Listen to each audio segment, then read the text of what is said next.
Assalamualaikum warahmatullahi wabarakatuh.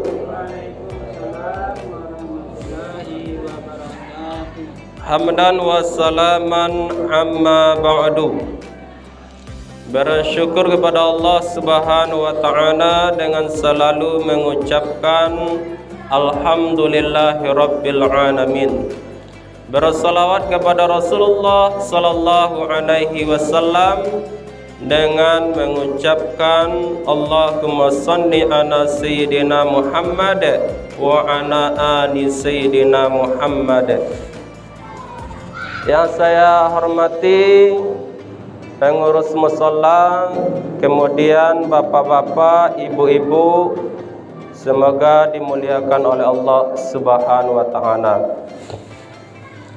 Judul kultum kita pada malam yang ke-18 ini, amal-amal kecil yang bisa menghantarkan seseorang itu ke dalam surga dan neraka. Bapak Ibu yang dimuliakan oleh Allah Subhanahu wa taala, sesungguhnya jalan menuju surga itu banyak, namun pintunya cuma 8 buah. Begitu pula jalan menuju neraka juga sangat banyak, tapi pintunya cuma 7.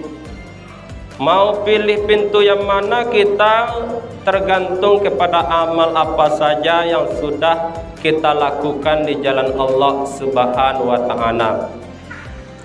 Ada yang masuk surga karena melaksanakan sholat, ada yang masuk surga karena ibadah puasanya, ada yang masuk surga karena ia pergi haji dan umroh, dan ada juga amal-amal yang lain yang menyebabkan ia masuk ke dalam surga. Begitu pula ada pula mereka itu yang masuk neraka karena tidak mengerjakan sholat. Ada yang masuk neraka karena tidak puasa. Ada yang masuk neraka dia mampu tapi tidak pergi haji dan umrah. Dan ada juga amalan-amalan yang lain yang menyebabkan ia masuk ke dalam neraka. Jangan dikira tidak ada amal-amal kecil yang menghantarkan seseorang itu masuk ke dalam surga, kebahagiaan dunia dan akhirat. Dan jangan dikira pula tidak ada amal-amal kecil yang bisa menghantarkan seseorang itu masuk ke dalam neraka. Di dalam sebuah hadis diceritakan ada seorang pemuda yang berjalan di padang pasir, musafir. Di tengah perjalanan Bapak Ibu, seorang musafir ini haus.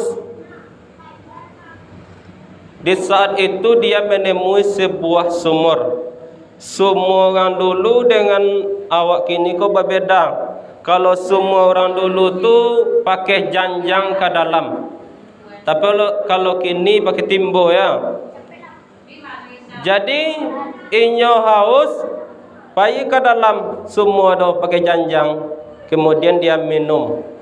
Ketika dia naik ke atas, nampaklah sama orang musafir itu anjing yang sedang menjilat-jilat tanah.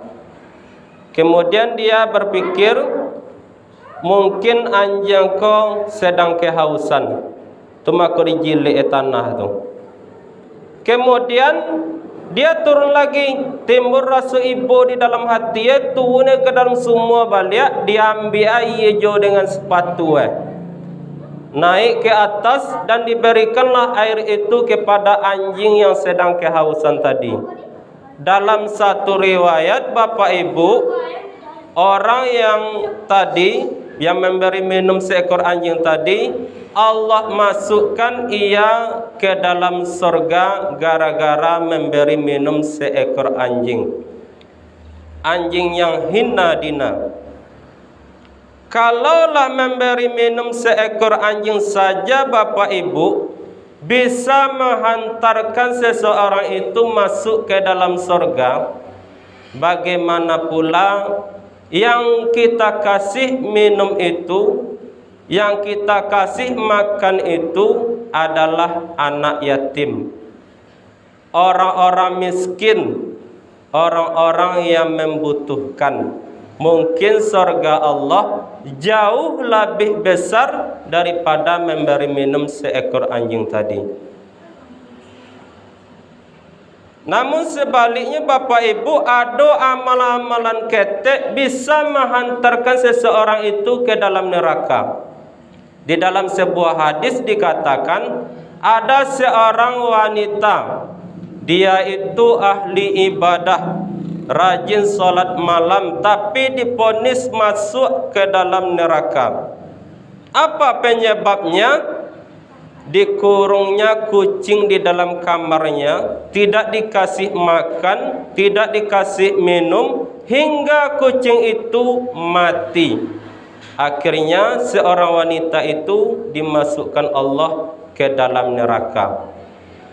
Kalaulah menyakiti seekor kucing saja Bapak Ibu bisa menghantarkan seseorang itu masuk ke dalam neraka, bagaimana pula yang kita sakiti itu adalah makhluk berwujud manusia. Ada orang hitam awak cacat hitam dang. Ada keburukan orang awak buka aibnya di depan orang.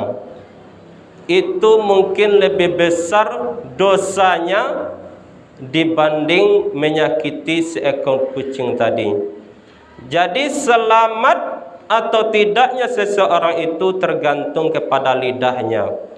Kata Nabi, al-muslimu man salimal muslimun min lisani wa yadihi. Seorang Islam itu disebut dengan Islam yang sejati, dia bisa menjaga lidah dan tangannya.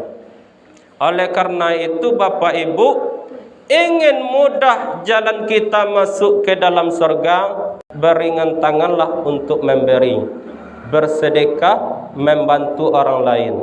Ingin selamat dari neraka Allah, jaga lidah, jaga perkataan kita, jangan sampai menyakiti hati orang lain. Karena kebanyakan manusia itu Bapak Ibu yang masuk ke dalam neraka gara-gara lidah, gara-gara perkataan. Mudah-mudahan kultum yang singkat ini bermanfaat. Assalamualaikum warahmatullahi wabarakatuh.